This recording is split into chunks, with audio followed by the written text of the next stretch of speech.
Hi, everyone, and welcome to episode 113 of the Tick Bootcamp podcast. The title of today's interview is It's All in Your Head, an interview with Rachel Roller. My name is Richard Johannesson. And I'm Matt Sabatello.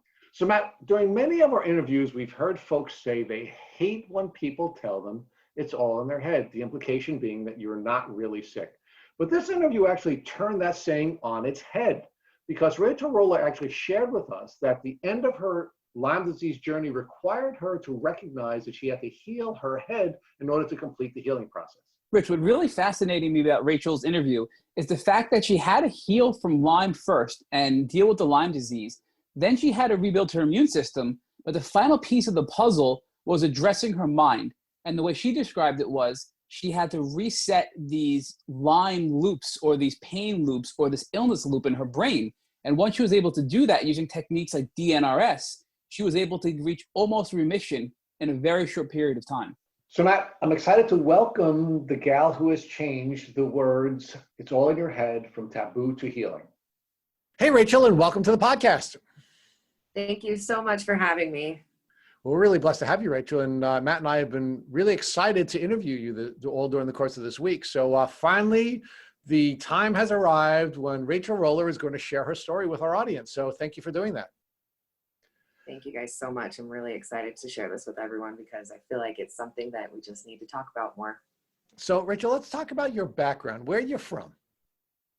I'm from Salt Lake City, Utah. And what kind of a childhood did you have in Salt Lake City? So I grew up being very active. I was always skiing, playing soccer. I played soccer since I was about 6 years old. Did gymnastics, basketball. I was always really active. I have two younger sisters. So I did a lot of stuff with them growing up. And I grew up playing sports mostly and doing academic stuff with school. So when you were a little girl and you were coming up in Utah, what was your vision for your future? So for a long time, I always wanted to go into somewhere in the science field. When I was 6, my little sister was diagnosed with leukemia, and she is great now. She's a thriving, almost 30-year-old. Thank God. Yes, very great. So, but my sister got diagnosed with leukemia when I was 6. And, you know, that was a big shift just in my entire life for me. Things really adjusted at that point. And to be honest with you, I don't know if I ever readjusted my brain from that point on. Yeah, it's one of those things. Sorry, I'm having a moment with that. It's something that I come back to often and recognize how big of a placeholder it's been in all of this for me. So when you were dreaming about your future, having that experience as a context, what were you planning to do when you went to college? So I was originally doing biochemistry and I wanted to study genetics. So I was always kind of on the science track with things.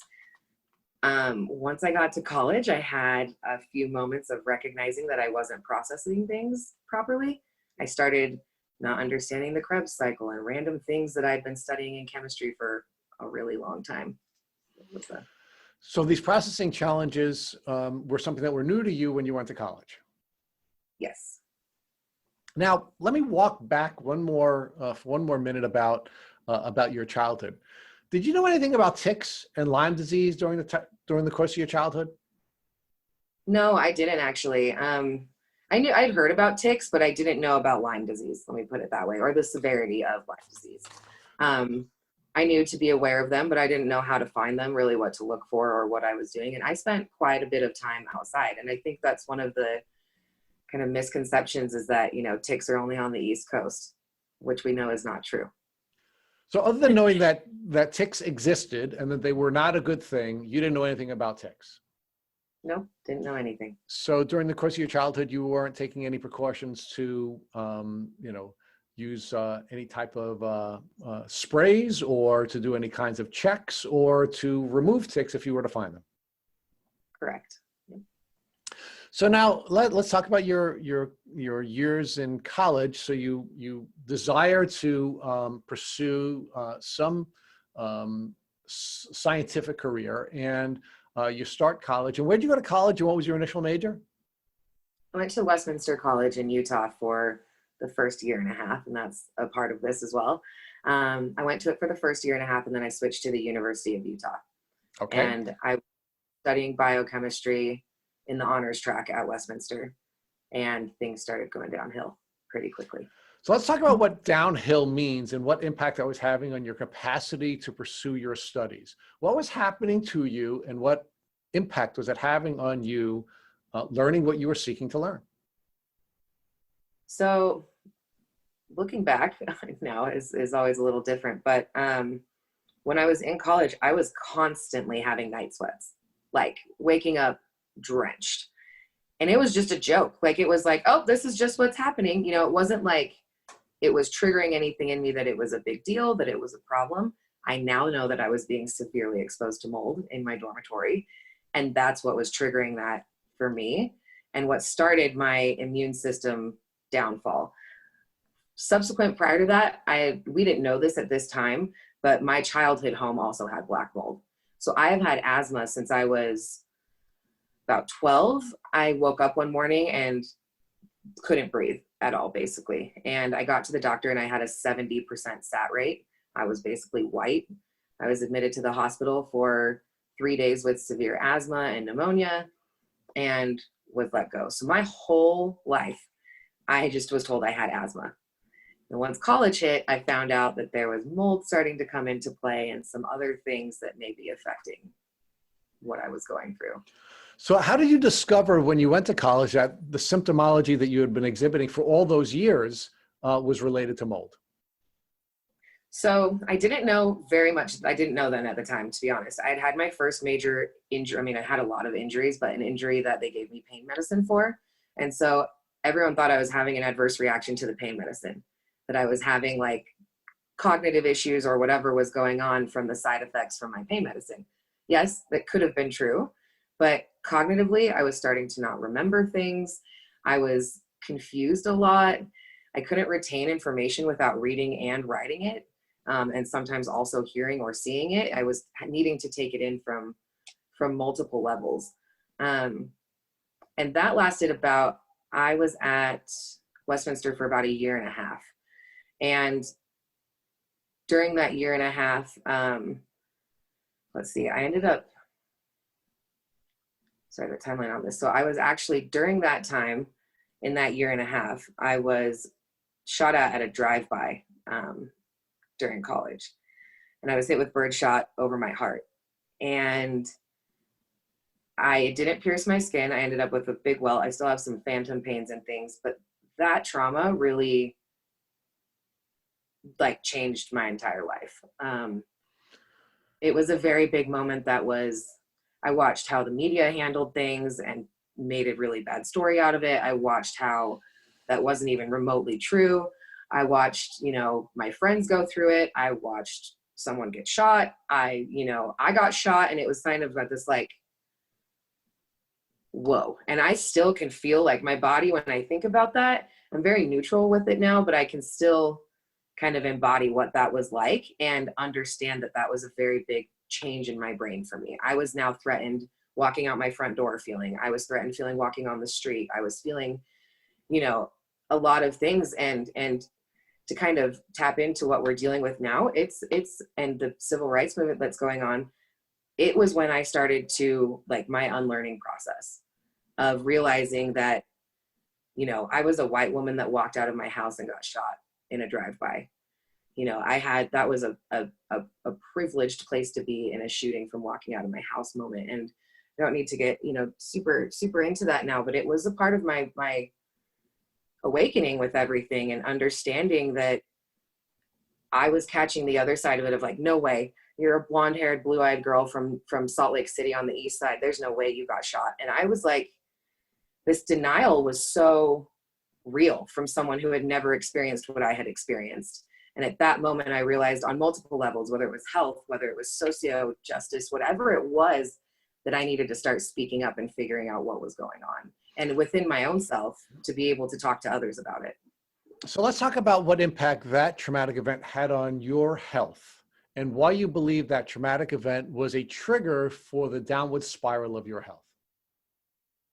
So it caused my brain to go into like a hyper fight or flight mode.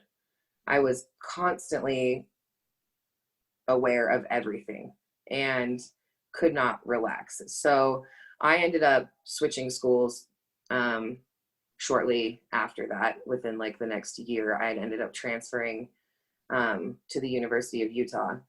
And the reason I'm going to get into this is because this next progression of the 3 years is what really changed things. There was some more added trauma. So once I switched schools, I had like a really great year with some awesome friends in a ski house. There were, you know, a bunch of us girls that lived together, and it was a really great time.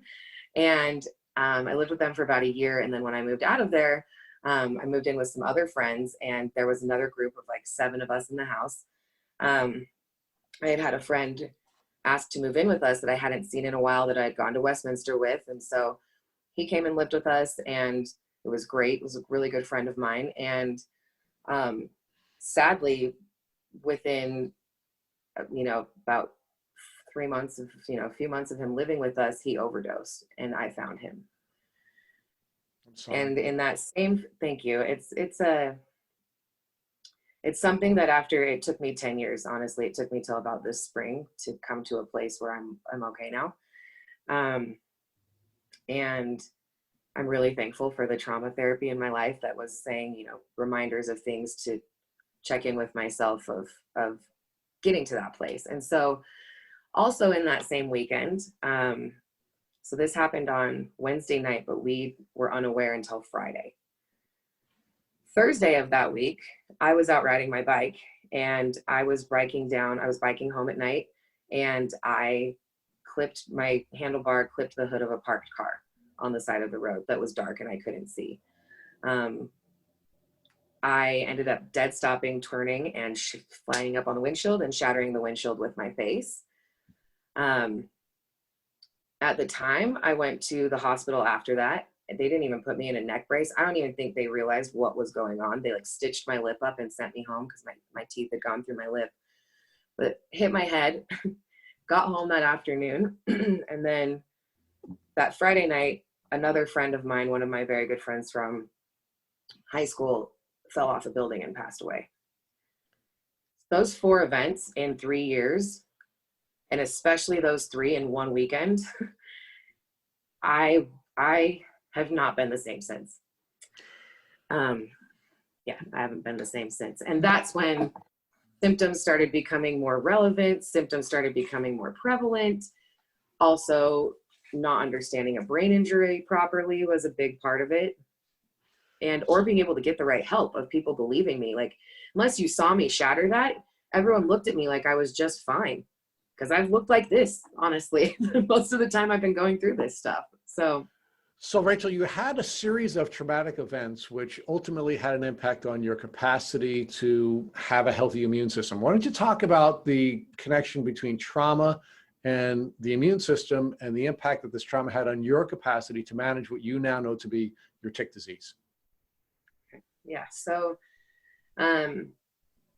hitting my head caused my brain to go into essentially fight or flight mode. My limbic system and my prefrontal cortex went into, basically they could not focus on anything. So my ears, my balance, my eyes, nothing was focusing properly. So that in itself was causing my body to not know what was going on. And it was cross-wiring and not speaking to itself correctly. So that's when I started to notice, yes, I'd been exposed to mold my whole life. I had had asthma, but that was kind of the brunt of it right there. Once I hit my head, it was like nothing in my brain was firing correctly in order to work. So in that case, your immune system is going to start reacting to that. Your immune system is going to try to protect you in the ways that it knows how. And your body's going to do its best. So when I was getting inflammation in certain things, I had reframed that in my mind that my body was trying to help with something, not that I was hurting. And yes, there would be times that it was hurting, but that was a big mindset portion for me in that way. And just in regards to the trauma and the immune system, trauma can be something as simple as, and I don't even want to say simple, I don't like using that word with this, but it can be something as you lose a sale at work. Depending on how that, your perception and how that hits you, your brain is going to take that a certain way. And the way you perceive that and process it, if you keep repeating that process, eventually your sales are going to become just stressful. And I really learned that in dealing with my body, was that I had to start listening to what it needed so that I could get it to where I wanted it to be. And that was a lot, you know, my immune system, when I finally got to, so 2010 was when I hit my head. I did not understand that mold was really affecting me until 2016. So let's talk about, let's talk about these cascading events, right? So you have, you were dealing with mold related issues and Lyme issues probably for most of your life and most of your childhood. Your immune system was either managing or not managing mold and Lyme pretty well. Then you have a series of four traumatic events over a short window of time, 3 in one weekend. And now you're not able to manage it anymore. Your immune system is not managing the mold and it's not managing the Lyme, and you now go on this downward spiral. Can you share with us what that downward spiral was like? Yes, and I also should add this, I don't know how I forgot this part. I was also diagnosed with mono during college. And this was, I can't remember the exact year on that. I wish I did, but I was falling asleep all the time at my friends' houses, and everyone, it was just like normal. By the time I got tested for mono, they were like, oh, you're on, and I'm putting this in quotes, the tail end of mono. Doesn't exist. And so I'm like, I get that if there's like, with my immune system and what was going on, that wasn't what was happening. I was having a reactivation, but this doctor did not know that Epstein-Barr virus could reactivate. Right. It was always active, yes, but your immune system was managing it, right? So you have all of the signs that you're suffering from Lyme disease objectively, but you're dealing with medical professionals who don't understand the illness. And as a consequence, you're going through greater and greater challenges, and you now come to this cascading series of events, which now result in you getting really sick after this trauma. So now talk to us about all of the different types of illnesses you suffered because you now have an immune system that's no longer functioning. So growing up, I had strep my entire life. I had strep like every 2 months. And that's an indicator now that I know for some Epstein-Barr things and chronic Epstein-Barr. I also found out recently that my mother had Epstein-Barr when I was a baby. Let's fast forward to the post-traumatic events, right? Your immune system was having its challenges all during your childhood. You're having your challenges during your pre-college life, but you're largely coming back from it, right? You go to college, you suffer some traumatic events, and now you're immune compromised. And as a consequence of being immune compromised, a number of different illnesses start to take off. You said Epstein-Barr took off when you were in college, and you said there were a number of other things that were happening now because you could no longer you were immunocompromised. You're no longer capable of protecting your body from mold exposure and other things. So how does this now turn into a series of cascading events where you really are sick, to a chronic level after college?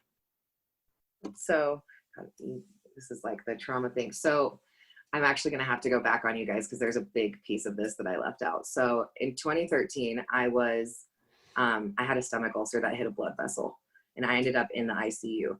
So I was in May of 2013.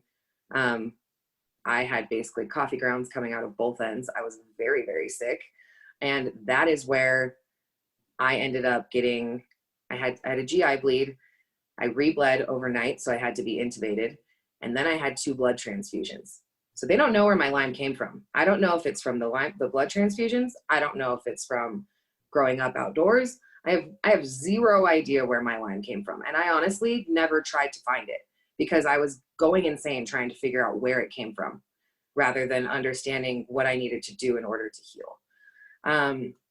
So that event in 2013 cascaded my doctors. That's what happened then. So that's when all the doctors started. I had a great GI doctor that was she was so busy, but she was adamant with helping me. And without her direction, I have no idea where I would be right now. She was the one who said, and I'm not gonna give her name, but she looked at me and said, I'm not allowed to tell you this because of our pharmaceutical contracts. Take turmeric. Start taking natural things to help with your GI problems, because none of the stuff we're giving you is working. So before throwing me on like any sort of like massive long-term medication, she told me to try that first. And that's what changed my life, because it changed the complete trajectory of how I viewed dealing with any of this and understanding how powerful food was. After the GI bleed in May, by February, they hadn't looked into any food allergies minus like the environmental ones that I had until like 9 months later. So then I started getting stuff done and they were like, let's see if we eliminate wheat, what happens? So I took out gluten, and within 10 days, I had lost 10 pounds and my migraines were gone. Mold and gluten are in wheat. They feed off of each other. So I understood that correlation eventually. Next, I removed nuts because did a nut panel. They told me I was allergic to nuts. Knowing what I know now, I would have asked the severity and what that means because I cut all nuts out of my diet, which in turn caused me to have anaphylactic symptoms to some of them. By May, I was on an elimination diet, and that's when more answers started coming. And then since then, it's been a food journey like no other. And so a lot of my healing has been through food and managing my diet and understanding the effect that has. So talk to us about how your symptoms developed after the college experience and then now this GI experience that you had, and how doctors were reacting to these various symptoms. So the best way to put it with the doctors is that they weren't looking at it holistically. Yes, I was seeing all of the doctors. I was seeing the internal medicine, the allergists, I was trying to see a neurologist. I was doing all of these things. And even the neurologist wasn't addressing my brain injury. She was just addressing the peripheral neuropathy and things that I was having and wanting to do spinal taps and things like that. And so I actually had a spinal tap and ended up moving to Colorado like 3 days later because I was exhausted. I was just like, in 2015, I was like, I am spent from this. No one in Utah understands what's going on. I need a break. I need to kind of figure out space away from everything on my own, how to process what's happening to my body. Because remember, at this point, I still didn't even know in 2015 that it was mold, Lyme, Epstein-Barr, and what they could do. I just knew I wasn't doing well. So you had to go on a journey. You had to leave Utah and you had to go somewhere else to get answers because you weren't getting them in Utah. Yes. And how'd that work for you? Knowing what I know now, I would have done it with a little bit different support, but I wouldn't change anything now. It's what led me to where I am, and I'm 90% symptom free now. So I look back and I'm like, there's no way I would have changed what I did, but I definitely think you certainly would have changed the pace at which it happened, right? I honestly don't know. I would like to say that I would like to have gotten better sooner, but I had to learn a lot about all of these things that I had been through traumatically, brain injury and what that entails, what Lyme disease, Epstein-Barr, and mold are, how they interact with, my genes and what I've got going on. And so, because you can't just say you have Lyme disease and then start treating it. Everybody is so different. You have to understand kind of what's going on with you at a basis before you can attack that. I was detoxing and doing so many things, but it wasn't helpful because my body wasn't processing that properly. So, well, and you weren't working with a diagnosis, right? I mean, you just had symptom after symptom after symptom after symptom, and you had a whole bunch of specialists looking at this through their prism, and no one was looking at you holistically, right? Yeah. And at that time, I had another girlfriend who was very sick, and she was going through similar things as me, and she had Lyme. And that's when I found out about DNRS was about when I was originally going through that, is she did it, and it helped her a ton. Well, but wait a minute. So let's talk about that. So yep.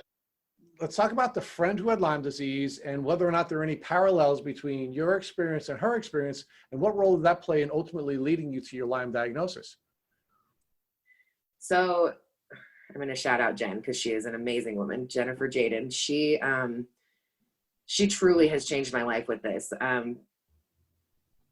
The parallels were, I didn't really know too much what was going on with her other than she was struggling cognitively, she physically was struggling, like she was in a wheelchair going to the airport, certain things. And I just heard, she was like, I didn't know what was wrong with me for so long. And then we figured it out and I was able to get better. And she and I have connected off and on over the last several years that I was going through things, but it wasn't until the last like 8 months probably that I reached back out to her pretty significantly, being like, I think my limbic system has got something going on and I really want to do the program that you did. Can you give me some information? And the kicker for me was she said, Lyme isn't even a part of my vocabulary anymore, really. And that's because it's the symptomology is just, it's not there anymore for her. And the issues from it are nowhere near as severe as they were. We both were, you know, I go in my closet and I've got a walker, I've got canes, I've got crutches, I've got you name it to help me get around. And I thankfully no longer need those anymore. And I'm in the process of getting rid of them. But really aligning with Jen on that was a big, big moment for me in understanding that I wasn't alone. And the term "it's all in your head" is very relative when it comes to neuroplasticity, because it's not all in my head, but your brain plays a huge portion in the processing of chronic illness and emotions and your immune system. We're going to get to that in a minute. Matt is going to want to explore that with you, but let's stay with this portion of your journey. So when are you ultimately diagnosed with Lyme disease, and how was that diagnosis ultimately provided to you? So I was diagnosed with Lyme May 17th, 2019.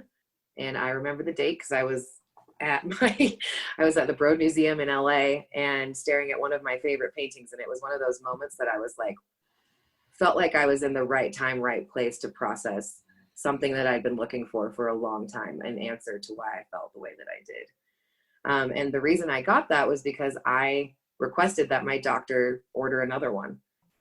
I have been very adamant on, I'm lucky to have found a doctor that she doesn't exactly know Lyme disease in and out or mold toxicity, but she takes what I say and understands the research that I'm doing and brings to her and has helped me figure it out, because it works with my insurance. And it's been a very massive help for me in that way. Yeah, so getting that diagnosis was, and honestly, at the point when I got it, it was kind of like, oh, okay. Like, it was like, yeah, I know. I know. And so my doctor's response was, okay, go on 30 days of Doxy. And I was like, nope, I just said no. And she was like, okay. And asked me why. And I was like, well, because I know that I've had this going on for a while. Wasn't detected. There's certain issues going on. And I don't think that another 30 days of antibiotics after I had just gotten off of 6 weeks of dealing with the antibiotics for shingles was the right move for my gut, because I know the gut brain connection and all of that. So she agreed with me. She was fine. I ended up changing my diet. I removed sugar and some other things and corn that were really significant that I hadn't removed before. And last summer, I really just hunkered down and was like, if I didn't feel well enough to be somewhere, I didn't go. If I didn't push it, I just made sure that I really took care of myself. August came around and I was in Ohio and felt something on my head, and I was bitten by another tick. And so I sat there in this moment of like, okay, you didn't treat it before. You're not going to take antibiotics right now. You know that. So what are we going to do here? And that's when I started really digging into neuroplasticity. I dug into Dr. Rawls and his herbal methods to see kind of what he was offering. And I started correlating all of the things that I had been doing to help myself, my symptoms, who I'd been talking to, and really finding out why my body specifically was reacting this way. So Rachel, most doctors focus on mental health related illnesses before a Lyme diagnosis. and then they pivot to attacking and killing bacteria once they have a positive Lyme diagnosis. But really, it's way more than that, as you've noted from your research and studies. So can you talk to us about how you chose to treat your Lyme, knowing that it's more than just killing the bacteria, and there's also a brain component to it as well? Yes, absolutely. So I very much experienced the mental health portion of this. So when I was explaining that I got put on those pain pills in college for the injury, I was misdiagnosed as bipolar at that time because they were giving me such ups and downs and all over. That was not even remotely accurate. And I was having anxiety and depression, but that was as a result of my environmental exposure to mold. So mental health has played a huge part for me. I was told my whole life, basically, you have anxiety, you have chronic depression, that's what you're going to deal with. And so along the course of the last, 8 to 10 years, I started doing this research of, my doctors are telling me this is who I am, but I don't feel that way. And so am I with the right doctors? Am I talking to the right people? Is there a different kind of doctor that I need to know about that I don't know about?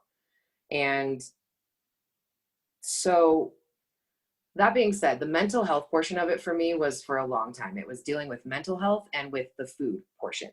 So I had a very separate, trying to get my happy back, as I like to say, and then also managing my food to a point to where I was functional, because I recognized that food was actually the way that I could function. And if I removed dairy and gluten and things, then I didn't have certain swelling and certain other symptoms, and my brain fog was better and things like that. So I started really looking into that and understanding the gut. And that your gut and your brain have so many neurons, and they talk to each other, and the bacteria in your gut will affect your brain. And so, yeah, most docs will pivot just straight to the killing and getting rid of things, which I did do. I was killing it. I was trying to, bind it and taking activated charcoal and doing all of these things, but I was missing steps.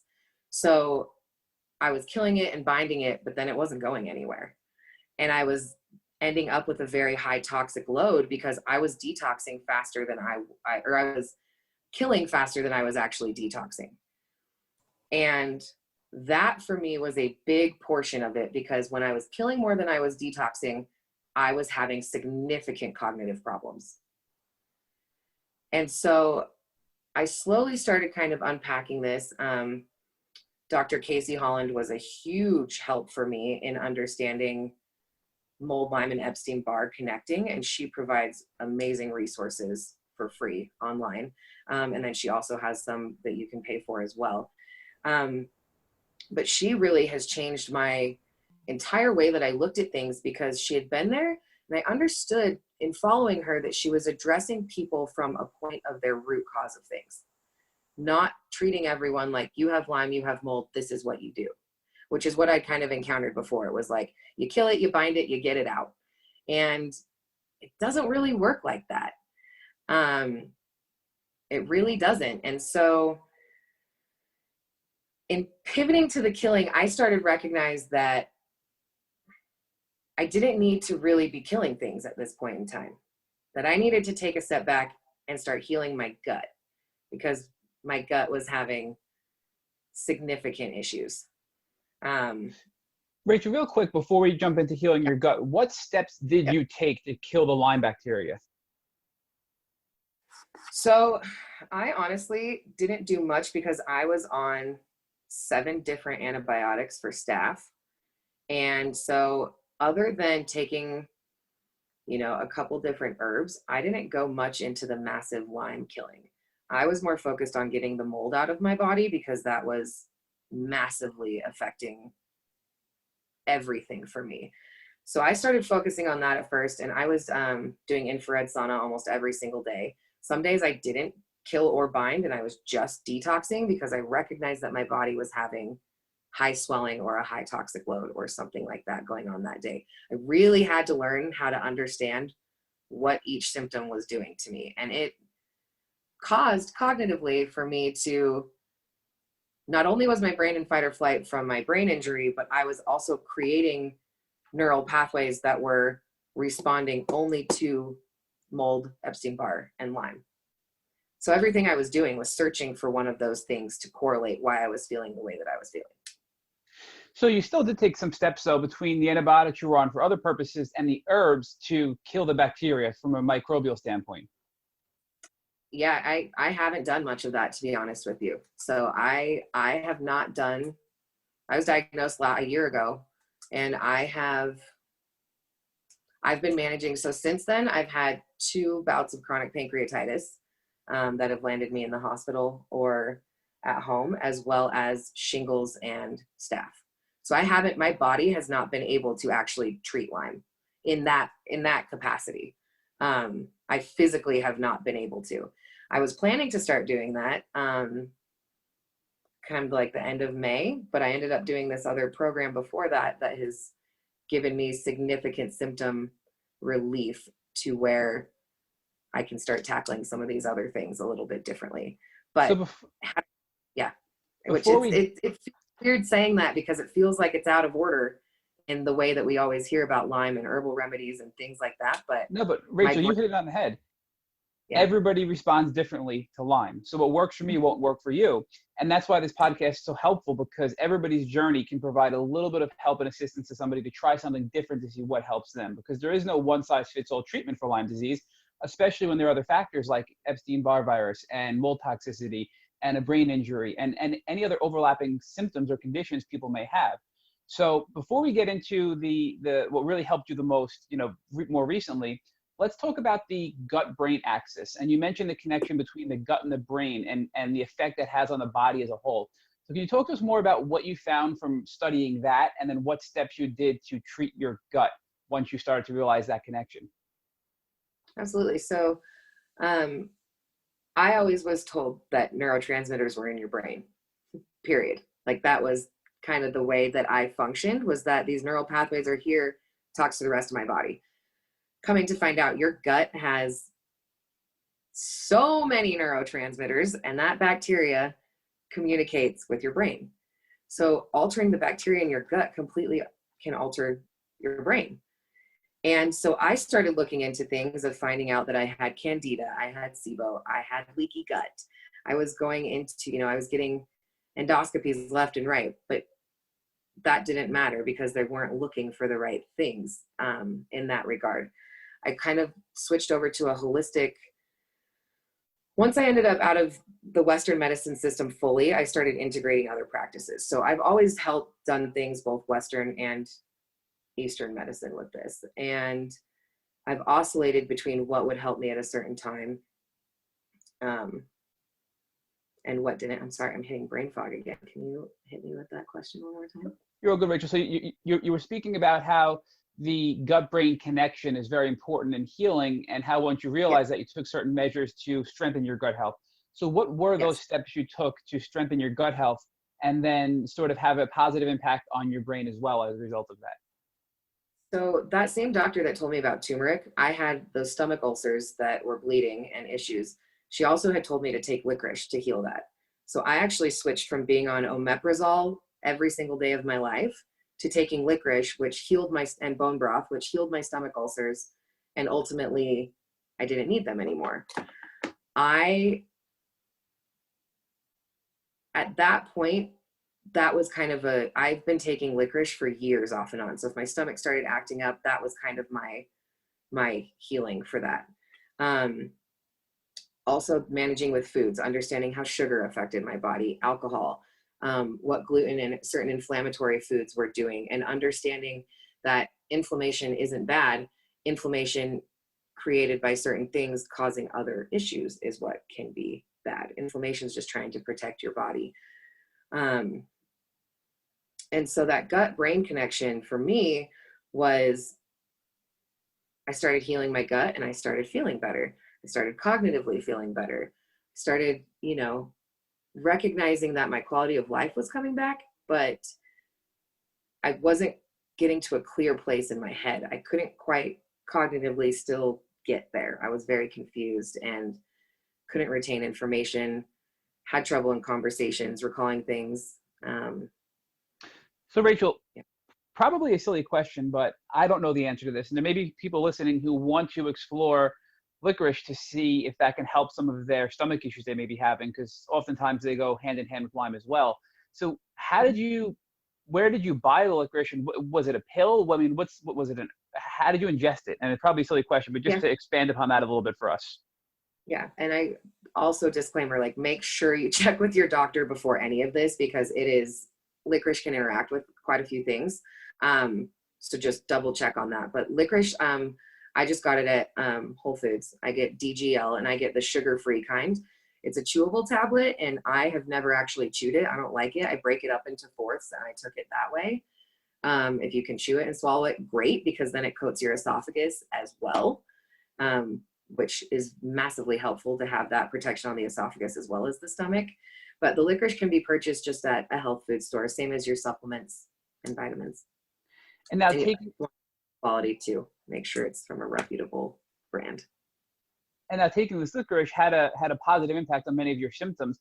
And I can't help but wonder, do you think that treating your gut also had a positive impact on your immune system? Because not only does your gut interact with your brain, but it also is responsible for a portion of your immune system as well, right? So do you think that this was sort of twofold, where it had a good interaction with your brain, but it also helped strengthen your immune system that was weakened for so long? Absolutely. No doubt in my mind. Because my body wasn't fighting off excess inflammation anymore, that it didn't need to right now. Yeah, absolutely. And oftentimes, Lyme symptoms are a result of your immune system. It has to, it's either an overreactive immune system in certain cases for certain things that it shouldn't be, and it's an underactive immune system where it should be. So it sounds like if you balance out your gut health, it could potentially help modulate your immune system and also have a positive impact on your brain. So you took these steps, you made some great progress, but you still had some cognitive problems going on. And is this what led you to this game changer that you found recently? Was this sort of like, I need to find the next step, what else can I do to continue to improve my health? And then you found this next great game changer that you found? Yes, so in a way. So I actually had been turned on to functional neurology last fall. So I had seen like functional medicine doctors and things like that, but I didn't know that there was a functional neurologist. A friend of mine here, Katie, thank you, Katie, because you've saved my life. I'm going to get teary because it's true. The last 6 months of my life, if you would have told me 6 months ago I would be where I am today, I wouldn't have believed you probably. I would have wanted to believe you, but I wouldn't have. So I got invited to around Thanksgiving, I got invited to hear Dr. Carla Mellenbacher speak via my friend Katie, who worked for her. And at this appointment, they had a raffle for a consultation with her, and I won. And that moment was the defining change of my life, because she sat down with me and she actually went through, she's had this before, she's dealt with it, so she's aware of what it's like, but also she sat me down and finally did testing to see what was wrong from my brain injury. So my eyes and my ears were totally off. My body felt like it was in motion for 10 years. It never stopped. So I learned that from her. And then, as we all, most of us deal with Lyme, is the financial situation of it is challenging. And so I saw her in December, and then been working with my therapist on some limbic system and cognitive things since then. But I had also, right after I saw her, I ended up in the hospital again with chronic pancreatitis. So I ended up seeing her and then having to go on a very big recovery for the next 3 months, and couldn't really be there to do what I needed to do. So about a month ago, I had also, so in conjunction of seeing her, I had learned a lot about the limbic system and some other things. And so I had known that the program that Jen did also dealt with the limbic system. So I was like, you know what, I can do that at home. That's a start. I should just start there and figure out if that's a good fit. So I ended up completing DNRS do you want me to get into this now? I just want to double check we're good. Yes, please. Absolutely. Okay. DNRS I got DNRS in March, and I knew I really needed to commit the time and the days to it. And the pandemic hit and some other things. And so I tried to take care of my mental health. And I was also dealing with another mold exposure. So I was having lots of symptoms in the last 2 months. I was having anxiety attacks, panic attacks. It felt like I had relapsed completely, honestly. I was a mess. I got pancreatitis again, all of these things. So I finally was able to sit down, and I sat down with my DNRS stuff, and by day three of the program, I was having significant cognitive repairs to the point where I was retaining information. I was remembering memories that I had forgotten from my whole life. I was looking around at things as, I enjoy this, not I'm threatened by this, or I need to protect myself from this. Is this going to cause me to react? And so in conjunction with DNRS, because DNRS was not enough for me personally, it gave me, and DNRS is a 6-month program. Let me be very clear about that. After a week, I was recognizing that I was having more brain injury problems, and my limbic system had been reset for the most part. I still need to do things to maintain it, but I didn't need to do the full 6-month hour a day like everyone else in the program. And that's because I have access to Dr. Mellenbacher. And so I ended up setting an appointment with her, and she gave me some metronome exercises and some left and right brain things to work on that started to help my brain and my body start speaking again and being in the same space. Rachel, real quick, sorry to interrupt, but I just want to put this in context a little bit. So many people with Lyme disease are stuck in that fight or flight mode of their brain, where everything seems to be a threat. They're always on, high alert. And it sounds like with this DNRS is really it's brain retraining. And within a short period of time, you were able to see a relief from that fight or flight mode in your brain. And then you followed up with this functional neurologist who gave you some additional exercises. So can you describe, first, number one, what exactly it's like to take DNRS? Because we've had other podcast guests who have had major success with that as well. And we want to explain for our listeners what really it is and what it's like to actually be a part of DNRS and take that particular training, for lack of a better word to describe it. So for DNRS, it stands for the Dynamic Neural Retraining System. And to be honest, I did not align with it whatsoever. The whole feel of it was not for me. However, the information being provided was for me. And so I personally didn't watch the DVDs. I had a hard time listening to her voice. I was having a hard time with the speed of her voice. I was having a hard time with the graphics on the TV. So I sat there, and I at one moment, it never crossed my mind not to do it. They offer a transcription book of the DVDs word for word. So I was like, I'm at least going to try that. So I actually ended up reading DNRS, and it's a multi-step program to reset your limbic system. It starts, you have to tell your body to stop what it's doing, remind it that it's safe, and then create new neural pathways to understanding that it's safe. Because that fight or flight mode is very real. And when you've had to be so conscious, or that you get a diagnosis that you might have a chronic disease or one that's not well unknown, your brain is going to try to protect you in every way you've ever tried to protect yourself. It's going to go back down those pathways and saying, we are in danger. How do we stay safe? And so for me, staying safe was, I'm scared of this. I'm allergic to this food. Your body can't handle this food. There were certain things my body was telling me that I needed to really kind of listen to. So, and I want to say there's one other piece of this that I have done. So I've done DNRS, my functional neurologist, and then I also have worked with My Vital Life, and her name is Lindsay. And I have been directing most people to Lindsay now rather than to DNRS, because Lindsay provides a one-on-one program or a group program. She provides a lot of different options, but also gives other neuroplasticity tools that aren't the DNRS is very one size fits all. It's like, do these steps, adjust the words for you, and then keep doing this for an hour a day for 6 months and you should be better. It took me 3 days and my food allergies were basically gone. And I went from walking with a cane the week before to running in a week, which was a massive shift. And not many people see that big of it, but it's not unheard of in DNRS for that to happen. And a lot of that was because I had done my limbic research prior to this, and I understood that my brain, there was something in my brain that I could possibly shift. I just needed the tools in order to understand how to do that.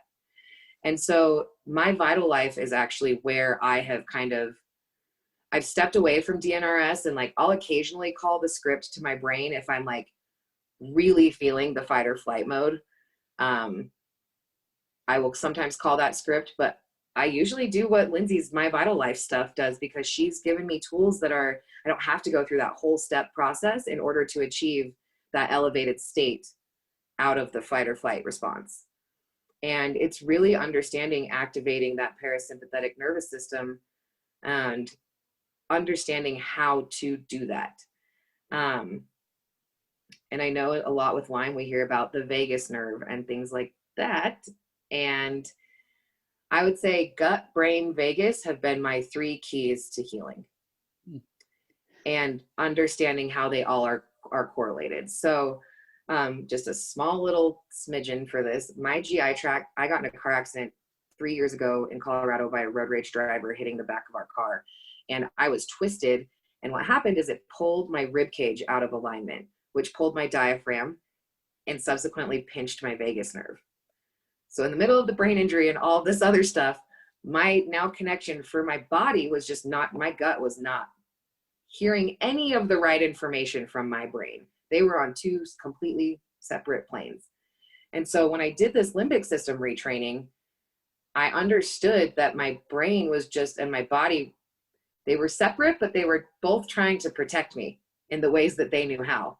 My gut was trying to protect me from the things that were causing it to be inflammatory and not make me feel good, and the bacteria that was in there. And my brain was doing everything in its power to stay in fight or flight mode, because that's where it was used to being.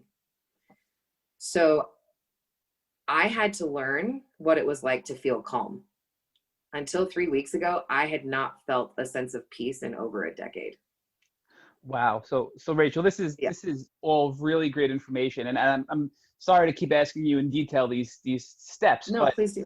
The first one, you explained DNRS very well, and thank you for that. But then you also mentioned that before we get to the third step, which is the My Vital plan, or this last piece of it, Mm-hmm. Your functional neurologist gave you some exercises to do that supplemented the DNRS. So what were those exercises like, and how did they help you? Yeah, so hers were not so much to supplement DNRS, but to correlate what I did with DNRS and my brain injury. Because my eyes, like when it would get dark, my eyes would shake and have what's called accommodative spasm, and also convergence, where my eyes, I wear bifocals now from this, and basically when I look at a short distance, my eyes go cross-eyed, and when I look far, my eyes try to go cross-eyed. They weren't on the same page.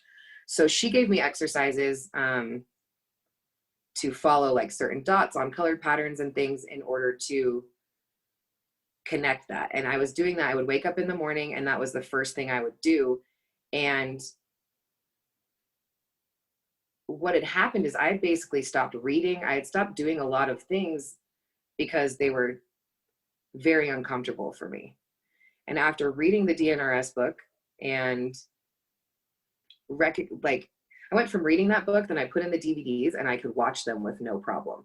And I was like, okay, there's something going on here. My brain is trying to connect these pathways in order to calm down, but I don't know how. So my neurologist said, well, we're going to try these few exercises. So one was the metronome, and I tapped to a metronome for 3 minutes. I do some spine exercises as well. And then I've also done some research with the vagus nerve and working with a physical therapist and that understands manual manipulation and the vagus nerve very well. Dr. Missy, she's been great. And she's just helped me from what she posts online and recommending getting a ball to me. I mean, there are people out there that are willing to help you. I don't expect any doctor or any person online to give me an answer to feel better.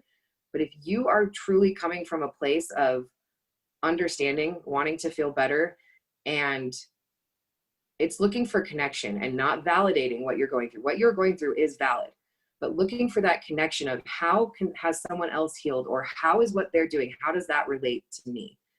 That is when I started uncovering all these answers and these people, and now have this team of people that are able to help me get back to better than where I was before. I mean, I'm better now than I have probably been in my entire life, to be honest with you. So Rachel, before we get there, I keep going backwards, and I'm sorry, but this is fascinating. So can you explain for us this, I think you called it the metronome, which is something you worked with with your functional neurologist. What exactly is that, and how did that work for you? So it was just to a beat of 50 beats per minute. And I basically just set my hand on the table and I tap my fingers to each beat.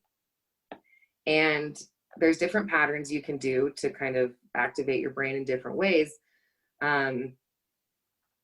But that was the metronome there, was just tapping to that. And it's that conscious tapping. I do a lot of breathing with that as well, focusing on my breathing, aligning with that. And what else did she give me? Let's see, I would say the two that have helped me the most are the eye following exercises and the metronome. Those two kind of helped me realign. And then after that, I would read in the morning for about 10 to 15 minutes to activate what I had just, kind of activated, I guess. So we have heard about that, and other guests have called this tapping. So that has been actually very successful with many of our past podcast guests. So now we're finally at the point of this third piece, which is, I think you referred to, her name was Lindsay, and MyVital. Is that correct? And can you walk us through now in more detail what that is and how that final piece has brought you to a point in your life where you're better than ever? Yes. So Lindsay provides a space for people who have completed DNRS or some sort of brain training program. And it's a group. And she offered a free week about 2 or 3 weeks ago. And so I did that group. And the one exercise that she gave me in that hour I was on the phone with her, I have used every day since that I've needed it. And it's taken me, so she offers group settings. Let's see. She offers group settings. She offers one-on-one. She offers specific plans tailored to you. And then she also offers a system. It's not DNRS, but she has her own 5-day MyVital life in order to get your limbic system back on track and get out of that fight or flight mode. She's been sick as well, so she's dealt with this and also gotten out of it. So that's been a huge key because it's been a support group post DNRS. DNRS has their own group online and things like that, but when I completed it, I was really struggling, feeling like I was having a lot of anxiety around doing the 1 hour of exercise a day, because that included with the other stuff I was doing. I was spending 3 to 5 hours a day on neuroplasticity and my brain, but I wasn't actually living, I felt like, and getting to really utilize what I was learning. So they helped me tailor it so that I didn't have to do the hour of DNRS, but still had other tools to use in order to keep improving. Rachel, can you describe for us what that tool is that you learned in that 1 hour session with Lindsay that you do now on a daily basis that has helped you significantly? What exactly is that exercise she had provided to you? So she did a visualization of its breath work. So we breathed in for 7 seconds and breathed out, exhaled for 5. And while we were doing that, we did a visualization of a couple different things of syncing up our breath and our heart rate. So, and creating an optimal heart rate variability. So we started breathing and we breathed for a couple minutes, and then after we shake out your whole body, and then we start this breathing pattern. And the breathing pattern, you start by visualizing your heart filling up and then releasing. And as the breathing goes on, you start incorporating colors. So you incorporate a red, that is invigorating and inspiring and really kind of fuels you. And you do the same thing. You breathe it in through your heart and out, push that color out through your body. After you do that for a little bit of time, then you add in the color yellow, which is supposed to represent your parasympathetic nervous system. It creates a different feeling within the body. And those will run in parallel as you're doing this breathing exercise. And a few minutes of doing this, and once you come out of it, you've synced up your heart and your breath and activated your parasympathetic and elevated your state. So after I do that exercise, it takes me about 5 minutes. Every color is brighter around me. Things look a little bit different. I start noticing things that I maybe didn't notice exactly the way I did before. And it is a complete perception change. And it's fascinating to me that we can do this. We have the access to do this. It takes practice, but we do have access to this. And what works for me in that way won't work for everyone else because of how my brain has worked and what I've been through. But neuroplasticity is available for everyone. Rachel, for those listening who want to learn more about this and want to engage Lindsay to go down this path to see if this can be helpful for them, how can they get in touch with Lindsay, and how would you recommend they contact her? So Lindsay's Instagram is My Vital Side. That's MyVitalSide. And you can DM her there. She's got a link to her website and everything on there. If you don't have Instagram, let me get you her website really quick so that I can make sure you have that. It's Linktree-MyVitalSide. Great. Now, just to put this into perspective for everybody listening, I mean, you look great, you sound great, you have such positive energy coming out of you. You know, this has been an excellent interview. So can you describe for our listeners, you kind of touched on that 6 months, a year ago, you were in a wheelchair, you could barely walk, you were in chronic pain, you were having horrible leg spasms that you were sharing on Instagram that we actually reshared, and it broke our hearts to see that. And here you are today, a different person. So can you help us put that into perspective to where you were and where you are now as a result of all these things that you've done? Yes. So I can even say at the beginning of May, I was still struggling with a lot of things. So I was never fully in a wheelchair, but I had a walker and I had canes. I used a cane for almost everything. And the option to not do the wheelchair was because I was just staying home a lot of the time and having help with other things. If I needed a little more independence, then I definitely would have gone that route. But I was in a place where I could avoid that for now. I've got a great roommate who's been by my side for most of this. And so for me, even a month and a half ago, I was having severe pancreatitis, panic attacks almost every day, fatigue, leg spasms, brain fog, upset stomach, body pain, joint pain, swelling all of a sudden out of nowhere with my joints, eye flutters, peripheral neuropathy, tingling all over my body from different places that people couldn't figure out. I basically just had all of these symptoms. And after completing this brain training program, my entire life has switched from what can I do to what do I want to do. And that in itself is a very big shift when you've been in the mindset of food allergies and certain things. So after completing DNRS, for those of you who are familiar with this, I was allergic to gluten, dairy, nuts, avocados, melons, garbanzo beans, peas, sesame. I couldn't do sugar or alcohol, and a few other things. Basically, I had to cut out all fruit at one point for candida. I couldn't do I had to do soluble versus insoluble fiber for a while. I've basically had to do or learn about all these different foods and how they affected my body in that way. And in completing DNRS and these other programs, I now can eat whatever I want, whenever I want, in moderation. And that is a key that I learned. And it's been something, I'm still not totally free from all of this. I'm about 80 to 90% symptom free. I'm running again. I'm working out every day. I've been able to be down at the protests here, walking 10 miles a day with no problem. And I frequently look around and I almost feel like I'm not in my own body, because I am to a place that I honestly never thought I would get to again. I thought that I wanted to, and I was always willing to, but I never thought that I would. And my friends are noticing a massive difference. My family, everyone is just like, you are a different person. And I truly am. I mean, I have been so protecting myself and so scared of everything because I felt like I had to be, and I was, rightfully so at one point in time. That served a point and purpose.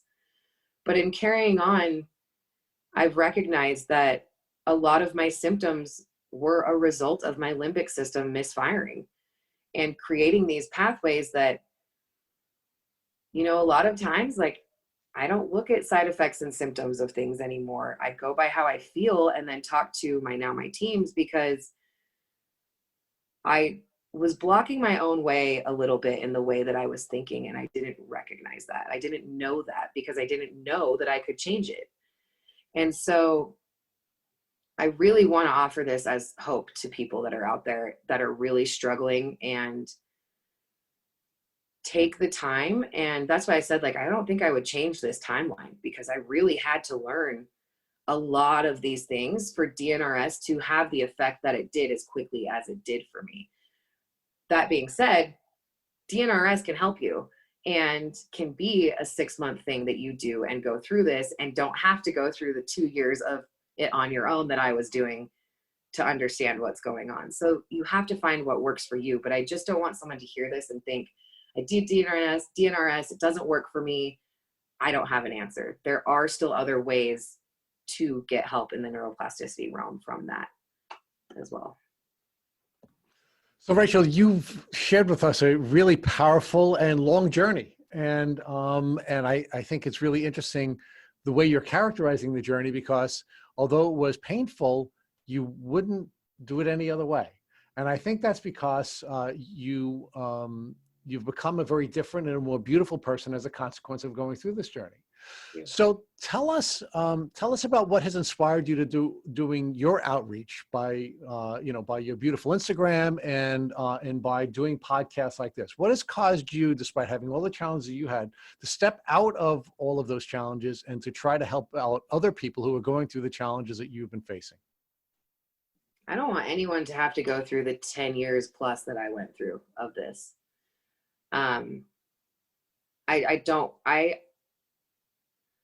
Once I connected through the Instagram community about all of this is when my life changed. And when I started hearing people talk about what was going on, because you can't find information really elsewhere on it. You can, but it's either outdated or one-sided or certain things. And so in speaking up, I wanted to give a voice for people that are underrepresented. I recognized that I had a chance to start talking about things from a perspective that I could offer